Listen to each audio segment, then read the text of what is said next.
HP LaserJet Enterprise M607, M608, M609 13, B2, 13, B9, rear door and fusor area paper jam.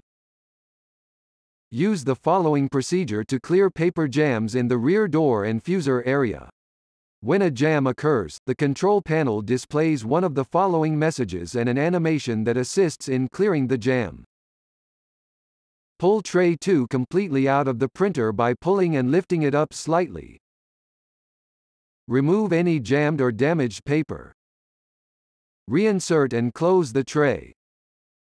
Access the rear of the printer. Open the rear door. Remove any jammed paper.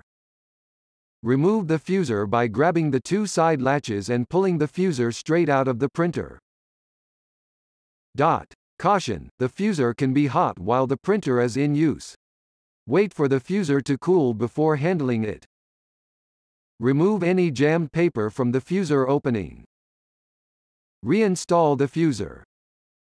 Raise the secondary transfer assembly and look for any paper or fragments underneath.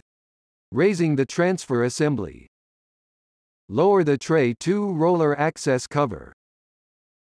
Verify that the tray 2 separation roller is securely against the right side of the roller shaft. Close the tray 2 roller access cover. Close the rear door.